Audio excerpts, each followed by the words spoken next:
వెళ్ళినప్పుడు కూడా peak sale ఉన్నది. జగిత్యాల మీకు బాగా గుర్తుండిపోయిన సంగతి చెప్పండి. జగిత్యాలలో పర్టికులర్గా నేను చేసిన పీరియడ్లో మేము చెప్పాను కదా, ఎక్కువ లెఫ్ట్ ఐడియాలజీ ఉన్నది, నాకు కూడా ఉన్నది యాక్చువల్గా. ఇప్పుడు వాళ్ళని ఇది చేయాలంటే ఇప్పుడు మనకు కూడా లెఫ్ట్ ఐడియాలజీ ఉండాలి. అందుకనే వాళ్ళు ఎన్నిసార్లు యాంపుష్ చేసినా మనం ఎప్పుడు కూడా వాళ్ళకి అవకాశం ఇవ్వలే. ఎందుకంటే మనకు కూడా ఆ మెంటాలిటీ ఉన్నది కదా. అర్థమైంది మీకు? అర్థమైంది. అందుకనే సాధారణంగా ఏంటంటే వాళ్ళకి ఏం ఐడియాలజీ ఉంటుందో మనకు ముందే చదువుకున్నాం కాబట్టి మనకు ఐడియా ఉండదు. లేకపోతే నాలాంటి వాళ్ళు నా బ్యాచ్మేట్స్ చనిపోవడం జరిగింది. ఫర్ ఎగ్జాంపుల్ చెప్తాను మీకు. చందుర్తి అని ఒక పిఎస్ ఉంటుంది, అది వేములవాడ పక్కన, శ్రీనివాస్ అని మా బ్యాచ్మేట్. అప్పుడు దాన్ని మనం ఏమంటాం, నాకు పేరు గుర్తొస్తుంది, ప్రజల వద్దకు పాలన లెక్క. అప్పుడు టీడీపీ గవర్నమెంట్ ఉండే అప్పుడు రచ్చబండ కాదు, జన్మభూమి కార్యక్రమానికి అతను ఏం చేశాడంటే, ఒక నైట్ అంటే పోలీస్ ఆఫీసర్లు ఇంతమంది ఎడ్యుకేట్ చేస్తారు, చెప్తారు, కొంతమంది ఏంటంటే కొంచెం నెగ్లెక్ట్ చేస్తారు మా వాళ్ళు కూడా. అతను ఏంటంటే జన్మభూమికి ఒక జీప్ తెచ్చుకొని పెట్టుకున్నాడు. నెక్స్ట్ డే జన్మభూమి ఒక రుద్రంగా ఒక విలేజ్లో ఉంటుంది. అయితే అతను ఏం చేసిందంటే ముందు ఒక జీప్ హైర్ చేసుకున్నాడు, ప్రైవేట్ జీప్. తెల్ల గవర్నమెంట్ వెహికల్ అసలే వాడడం. సడన్గా మనం పిలిచి అతనికి హైర్ చేసుకొని మార్నింగ్ అతను జన్మభూమికి పోవడానికి వెళ్తాడు. వెళ్ళేటప్పుడు ఆ రుద్రంగి దగ్గర నేరో రోడ్ ఉంటుంది, ర్యాడ్ ఉన్నప్పుడు వాటికి మనకి మైన్స్ పెట్టుకున్నారు. అవి కింద బ్లాస్టింగ్ కాకుండా మనకి సైడ్ నుంచి క్లైమర్ మైన్స్ పెట్టుకున్నారు. పెట్టుకోవాలి. ఆ క్లైమర్ మైన్స్ లో అతను బ్లాస్ట్ చేయడం వల్ల అతను చనిపోయాడు. అంటే ఈయన వస్తున్న ఇన్ఫర్మేషన్ వచ్చిందంటే వాళ్ళకి ఉంటుంది. అది జనరల్ గా ఎందుకంటే మనం వెహికల్ తెచ్చుకున్నాం కదా, ముందు వెహికల్ అంత ముందు రోజు నైట్ తెప్పించుకుంటారు తన వెహికల్. అంటే వాళ్ళు సెన్స్ చేశారు, ఎందుకంటే అప్పుడు రోజుల్లో ప్రతి విలేజ్ లో కూడా వాళ్ళకి మిలిటెన్సీ ఉన్నది. అంటే అతను నక్సల్స్ డైరెక్ట్ గా వెపన్ తీసుకొని ట్రావెల్ చేయడు, అంటే సింపథైజర్స్ ఉంటారు. వాళ్ళు ఏంటంటే ఇతను జీప్ తీసుకెళ్లారు కదా, అతనికి ఆల్రెడీ తెలిసిపోద్ది ఆ గ్రామంలో, అంటే ఈ వెహికల్లో వస్తారని వాళ్ళు ముందే గ్రాస్ప్ చేసి ఆ పర్టికులర్ ఏరియాలో క్లైమర్స్ కూర్చున్నారు.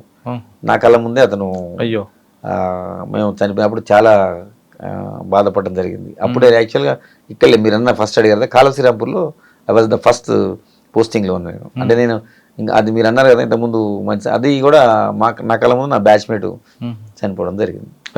అవన్నీ ఉన్నాయి కాబట్టి మీరు ఇక్కడ చాలా జాగ్రత్తగా వెళ్ళారు జగిత్యాలలో. ఎగ్జాక్ట్లీ అక్కడ కానీ ఇక్కడ కానీ నేను ఎప్పుడు కూడా ఛాన్స్ ఇవ్వలేదు. ఎందుకంటే ఇట్లాంటి మనం ఏమాత్రం మనం తొందరపడ్డా కానీ ఏది నాకేం కాదులే అని ఎప్పుడు అనుకోండి, నాకు అవుతుందనే ఫీల్ అయితే ఏం కాదు, నేను ప్రికాషన్ ఎంతసేపు అలర్ట్గా ఉంటే అలా అటాక్ చేసే పరిస్థితి మనం ఎప్పుడు ఛాన్స్ ఇవ్వలేదు. జగిత్యాల బాగా గుర్తుపోయిన సంఘటన అండి?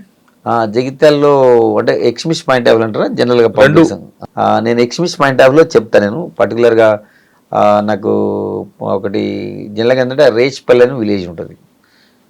ఆ ఏరియాలో పర్టికులర్గా పద్మక్క అని, నేలకొండ రజిత అలియాస్ పద్మక్క అని ఆమె మూమెంట్ బాగా ఉంటుండే ఎక్స్మిస్ పాయింట్ ఆఫ్ వ్యూలో.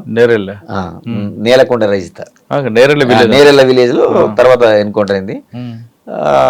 జనరల్గా నేను అప్పుడు స్పెషల్ పార్టీ ఇన్ఛార్జ్ కూడా ఉన్నా సబ్ డివిజన్ మొత్తానికి. ఇప్పుడు మన ఫైర్ సార్ నాగిరెడ్డి సార్ అని అప్పుడు మాకు ఏఎస్పీ ఉండే సార్, నా ఈ వాజ్ మై ఫస్ట్ ఏఎస్పీ. ఇప్పుడు ప్రజెంట్ సార్ డీజీ మా ఫైర్ ఉన్నారు సార్ నాగిరెడ్డి సార్. అప్పుడు ఆ టైంలో స్పెషల్ పార్టీ ఇన్ఛార్జిగా ఉన్నా నేను. ఉన్నప్పుడు రేచ్పల్లి అని విలేజ్ ఉంటుంది, ఆమె అక్కడ ఫారెస్ట్ చాలా హెవీ ఫారెస్ట్ ఉంటుంది. మీరు అన్నట్టు అబ్బగిరిపూర్ పక్కన సారంగపూర్ మండలం మొత్తం టోటల్గా. అంటే పేరుకి నేను జగిత్యాలు చేసినా కానీ ఎక్కువ మేమందరం ఎస్ఎల్ కూడా మాకు ట్రైనింగ్ ఇచ్చారు కాబట్టి మేము కంపల్సరీ నా జ్యూరిడిక్షన్ కాదు, మిగతా జ్యూరిడిక్షన్కి ఇది కొంచెం టౌన్. ఇది పక్కన ఏదైతే విలేజెస్ ఉన్నాయో వాటికి కూంబింగ్ ఆపరేషన్కి మేము రెగ్యులర్గా పోయేది. అంటే ఒకరోజు పోతే మేము 2-3 రోజులు కూడా పోతాం కూంబింగ్కి. అంటే మేము ఈరోజు బయలుదేరినామంటే ఆన్ ఫుట్ తీసపోయి అర్ధరాత్రి ఒక వెహికల్లో తీసపోయి ఒక ప్లేస్లో డ్రాప్ చేస్తారు. అట్లా డ్రాప్ చేసినప్పుడు మేము ఆ విలేజ్లో ఎప్పుడు మేము మా ఏదైతే మా రెగ్యులర్ ట్రాక్స్ యూజ్ చేయము. రెగ్యులర్ ట్రాక్స్ మీరు నైట్ టైం పంపించారనుకోండి, మీకు ఆ టోపోగ్రఫీ ఎలా తెలుస్తుంది? ఈ రోడ్ ఇటు పోతే ఇటు వస్తుంది, ఇటు పోతే ఇటు వస్తుంది అని? అంటే మాకు మ్యాప్ ఉంటుంది, మ్యాప్ రీడింగ్ నేర్పుతారు ఫస్ట్. నైట్ లో పనిచేస్తాం. మ్యాప్ రీడింగ్ మాకు ఒక ఉంటుంది, ఇన్స్ట్రుమెంట్ ఉంటుంది. మేము దాన్ని అది పెట్టుకొని మేము చూసుకుంటాం, అది డైరెక్షన్ మ్యాప్ రీడింగ్ బట్టి ఫాలో అయ్యేది. కానీ ఒక గైడ్ ఉండాలి కదా.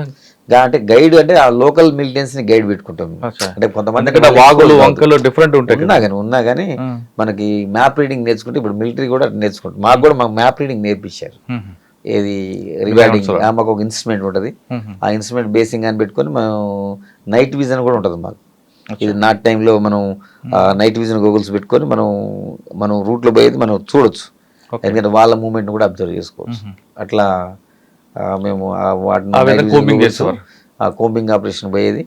మేము మిలిటెన్స్ కూడా పికప్ చేసేది. ఆ విలేజ్లు పోయి ఎవరెవరు సానుభూతి పరులు వాళ్ళందరికీ మేము మీటింగ్ ఆర్గనైజ్. మెయిన్ ప్రధానంగా ఏంటంటే విలేజ్లు పోయి చెప్పేది ఎక్స్ట్రీమిజం తోటి మనకి ఏం నష్టం. ఇప్పుడు ఫర్ ఎగ్జాంపుల్ ఎక్స్ట్రీమిజం ఉందనుకోండి, వాళ్ళు రోడ్ వేయనీరు. ఫర్ ఎగ్జాంపుల్ రోడ్ కన్స్ట్రక్షన్ చేయనీరు. ఇక్కడ రోడ్డు యాక్సెస్ ఉంటే ఆ విలేజ్కి పోలీసు అవుతుంది, ప్రభుత్వం అవుతుంది. అప్పుడు వాళ్ళ ఆటలు సాగవు కాబట్టి వాళ్ళు జనరల్గా అవన్నీ ప్రివెంట్ చేయడానికి ప్రయత్నం చేసేది. ఎందుకంటే ఆ డంపర్స్ను వెహికల్స్ రోడ్స్ వేస్తుంటే వాటిని తగలబెట్టడం, రోడ్ వేయకుండా చూసుకునేటప్పుడు. సరే, మీరు పద్మక్క గురించి చెప్తున్నారు. ఆమెది కూడా ఏమైందంటే మేము రేచిపల్లిలో ఉన్నది. నేను యాక్చువల్గా అంతకుముందు మేము పోవడం జరిగింది కోంబింగ్ ఆపరేషన్ ఇన్ఫర్మేషన్ మీద. పోయితే అక్కడ నాకు సైట్ కాలేదు. నేను తిరిగి వచ్చిన తర్వాత నెక్స్ట్ ఇంకొక పార్టీ వెళ్ళింది. ఇమీడియట్గా వెళ్ళిన తర్వాత వాళ్ళు కూడా డైవర్షన్ చేస్తారు, అటెన్షన్ డైవర్షన్. మీకు కొంచెం చిన్న లాజిక్ చెప్తా. మనం ఏమంటే ఫారెస్ట్లో ఉందని మనం వెళ్తాం. వాళ్ళు పోలీస్ బ్రెయిన్ నార్మల్ బ్రెయిన్ని డైవర్ట్ చేస్తాం. కానీ ఆమె నేరల్ అని విలేజ్ ఉంటుంది, ఒక హిల్ ఉంటుంది. కానీ బట్ దానికి ఆనుకుని మేజర్ రోడ్ ఉంటుంది. జగిత్యాల టు ధరంపూర్ నుంచి నెక్స్ట్ బార్డర్ ఆదిలాబాద్ జిల్లా. అంటే మెయిన్ రోడ్కి వచ్చి ఉన్నది. అంటే డిసీవింగ్ అనమాట. మీకు అర్థమైంది పాయింట్. జనరల్గా ఏంటంటే మనం ఫారెస్ట్లో ఉన్నదని ఇన్ఫర్మేషన్ మనం పోతే కావాలని రోడ్కి వచ్చేస్తుంది, మెయిన్ రోడ్కి. అంటే మెయిన్ రోడ్ని ఎక్స్పెక్ట్ చేయరు కదా ఎవరు. ఇంత దళం పెట్టుకొని మనల్ని డిసీవ్ చేయడానికి ఆమె ఇక్కడికి వచ్చింది.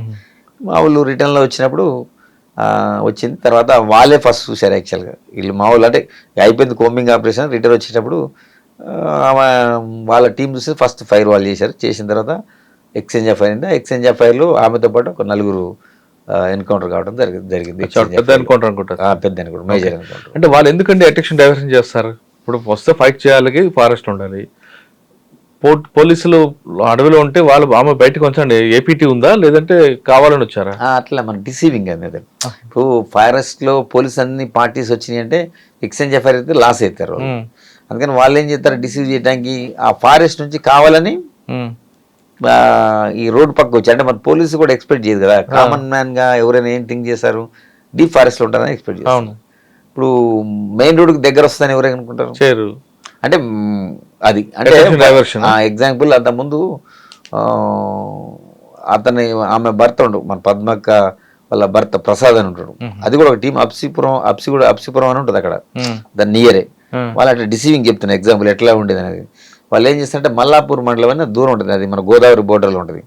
అక్కడ ఒకటి బ్లాస్టింగ్ చేస్తారు. చేసి అదేది అప్పుడు మనం టెలిఫోన్ మనం అప్పుడు ఇవి కాకుండా ఎక్స్చేంజ్ ఉంటుంది అక్కడ, దాన్ని బ్లాస్ట్ చేశారు. అక్కడ మనం ఏమనుకుంటాం, మనం అక్కడ ఉంటారని అక్కడికి వెళ్తాం కదా, మన అటెన్షన్. వాళ్ళు ఏం చేస్తారు, అక్కడ ఏదైతే బ్లాస్టింగ్ చేసిందో ఆ ఏరియాలో ఉండరు. చేసి మళ్ళీ మనం ఎక్స్పెక్ట్ చేయకుండా వేరే ప్లేస్కి వచ్చి ఉంటారు. కరెక్ట్ ఆ నైట్ వచ్చి. అంటే పోలీస్ కోంబింగ్ దొరకొద్దని. మీకు అర్థమైంది. జనరల్గా మనం ఏమనుకుంటాం, ఏదైతే అక్కడ ఆ ఏరియాలో ఉంటారని అనుకుంటాం. కానీ రైట్ ఆపోజిట్ లో వచ్చి ఉంటారు మన డిసీవ్ చేయడానికి. మనం ఆ నాలెడ్జ్ ఉంటే అది మేము వేరే ఉంటుంది ట్రైనింగ్. అది మనం ఇక్కడ అప్సిపురం నేను వచ్చినాం. మేము అక్కడికి వచ్చిన తర్వాత వాళ్ళు యాక్చువల్గా మాకు మేము వేసుకొని ఉన్నప్పుడు జరిగినప్పుడు మాకు ఇక్కడ ఎక్స్చేంజ్ అఫైర్ కూడా అయింది. ఇట్లా అంటే మీకు ఎగ్జాంపుల్ చెప్తున్నా. అంటే పద్మ డైవర్షన్ చేస్తారు అంతే. ఎగ్జాక్ట్లీ. అంటే ఒకవేళ కొంతమంది మీలాంటి ఆఫీసర్లు అటు కూడా అటో పార్టీ ఇటో పార్టీ పంపిస్తారు. అక్కడ ఒక పార్టీ పంపిస్తారు. మేము కూడా ఏం చేస్తాం, అక్కడ ఒక పార్టీ పంపించి మళ్ళీ అసెస్ చేసుకుంటాం ఎటు రావడానికి ఉంటుందండి. అంటే అది మళ్ళీ మాకు ఆ లాజిక్ తెలిసిన తర్వాత మళ్ళీ అది మానుకుంటారు. లాజిక్ కాదు. అదే. ఓకే. తర్వాత అండి జగిత్యాల తర్వాత మనం నెక్స్ట్ తర్వాత కోరుట్ల వెళ్ళడం జరిగింది. నేను కోరుట్ల నుంచి నెక్స్ట్ ప్రమోషన్ మీద ఇన్స్పెక్టర్ గా హైదరాబాద్ రావడం జరిగింది. కోరుట్లలో మీకు బాగా గుర్తుపెట్టిన సంఘటన? కోరుట్లలో జరిగింది అప్పుడు తెలంగాణ ఉద్యమం స్టార్ట్ అయింది కీలకంగా.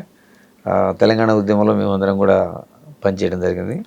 అది పీక్ అవర్స్. అచ్చా. తర్వాత ప్రమోషన్ తో ఇక్కడికి వచ్చారు. హైదరాబాద్కి వచ్చి సిఐడిలో ఒక 2 years చేసి తర్వాత మళ్ళీ బ్యాక్ కరీంనగర్ 2 టౌన్ ఇన్స్పెక్టర్గా పోయింది. ఓకే సార్, సిఐడిలో ఉన్నప్పుడు సూరి హత్య కేసులో భాను, ఆ కేసులో మీరు కూడా ఉన్నారు కాబట్టి, భాను అనే వ్యక్తి ఎవరికి దొరకకుండా తిరిగాడు చాలా సంవత్సరాలు, దాదాపు నాకు తెలిసి 2-3 సంవత్సరాలు అనుకుంటా. అప్పుడు డీజీ గారు కూడా ఎస్వి రమణమూర్తి గారు, డిఎస్పి మల్లారెడ్డి గారు, మీరు సెల్ ఫోన్ వాడకుండా వాడని వ్యక్తిని మీరు ఎలా ట్రాక్ చేశారండి? ఆయన బేదర్ వస్తాడు, కర్ణాటక వస్తాడు, ఆయన మెయిల్స్ ద్వారా ట్రాక్ చేశారు, ఎలా ట్రాక్ చేశారు? మీరు అన్నది వాస్తవమే. ప్రతి మనిషి కూడా ఒక వీక్నెస్ ఉంటుంది. అంటే ఎన్ని రోజులు మాట్లాడుకుంటుంటాడు? నాకు తెలిసి 2.5 years అతను అంటే కన్వర్సేషన్ చేయలే, ఫోన్లో ఎవరితో మాట్లాడలేదు. అంటే అతను ఇక్కడ పబ్లిక్ ఫోన్స్ వాడి పబ్లిక్ బూత్ నుంచి ఫోన్స్ వాడిండు.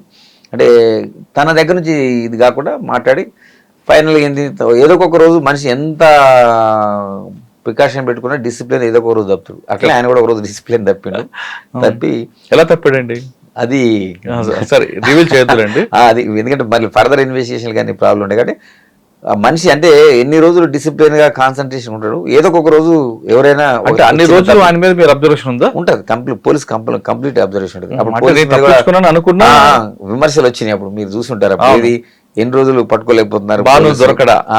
పోలీసు 2.5 years నాటే స్మాల్ పీరియడ్, చాలా పెద్ద పీరియడ్ మనకి అది. కానీ ఫైనల్గా ఒకరోజు తప్పు చేసిండు. వాళ్ళకు దూరం ఉన్న వాళ్ళకి కాంటాక్ట్ అవుతారు ఫస్ట్. అంటే 2.5 సంవత్సరాలు ఆయన మీద అబ్జర్వేషన్ ఉంది. ఉన్నాను ఎప్పుడు ఎవ్రీడే ఉంటుంది, not only 1 day. Single day కూడా ప్రతి కేసులో అలాగే ఉంటుంది సార్, లేదు కేవలం ఇటు సెన్సేషన్ కేసులో ఉంటుంది? ప్రతి కేసులో కూడా మనం అక్యూని పట్టుకోవాలన్నప్పుడు రోజు అబ్జర్వేషన్ పెడితేనే ఆ పోలీస్ ఆఫీసర్ సక్సెస్ అవుతారు. ఎవరైతే పెట్టకపోతే ఇంకా దొరకడం వదిలి పెడితే అంతే అంతే కదా. మనం తర్వాత వాళ్ళ కుటుంబ సభ్యులను కానీ వాళ్ళందరినీ కూడా అబ్జర్వేషన్ పెట్టుకోవాలి మనం. ఎందుకంటే మీ దగ్గర ఒక ఇష్యూ ఉంటుందండి. ఎలా అంటే ఒక నేరం చేసిన వ్యక్తి మరో నేరం చేసి దొరుకుతాడు, ఏమి చేయకపోతే దొరకడం ఉంటుంది. మరి భాను ఆ తర్వాత ఏ నేరం చేయలేదు కదా, మరి ఎందుకు ఆయన మీద అబ్జర్వేషన్ ఉంది? అంటే ఇప్పుడు పాత నేరం, ఇప్పుడు ఒకతను మర్డర్ చేసిన తర్వాత అతన్ని పట్టుకోకపోతే ప్రజల్లో కూడా పోలీసుకి ఏముంటుంది, పోలీసు వైఫల్యం కదా. అవును, అతను పట్టుకొని ఏదో కోర్టు ముందు ప్రవేశపెట్టి కోర్టు ద్వారా శిక్ష పడేటట్టు చేశారు కాబట్టి ప్రజల్లో నమ్మకం, విశ్వాసం పోలీస్ శాఖ మీద ఉంటుంది. మనం తర్వాత చేయకపోవచ్చు, కానీ చేసిన దానికి మనం ఏదైతే చేసినో దానికి చట్ట ప్రకారం చర్య తీసుకోవాల్సిన పరిస్థితి ఉంటుంది కదా. సార్ ఆయన ఒక తప్పు చేశాడు, ఆ తప్పు తర్వాత ఆయన కర్ణాటక వచ్చాడు, అంతా వాస్తవం అంటారా? కరెక్టే కదా. వేరియస్ స్టేట్స్ మూవ్ అయిండు తర్వాత, అది తెలుసు నాకు. నేను కూడా అసిస్ట్ చేసినప్పుడు మేము ఉన్నాం. అంటే రివీల్ చేయకూడదు, ఆల్రెడీ కన్విక్షన్. Yes exactly. అంటే కొన్ని విషయాలు చెప్పొచ్చు, అన్ని విషయాలు కూడా ఇన్వెస్టిగేషన్ స్కిల్స్ అన్ని మనం బయటకు చెప్తే ఏమవుతుందంటే అవి నేరస్తులు నేర్చుకునే అవకాశం ఉంటుంది. దాంతో ఏంటంటే మళ్ళీ నేరస్తులు మనం పట్టుకోవాలంటే ఇంకో ఎక్కువ ఇబ్బంది పడాల్సి వస్తుంది.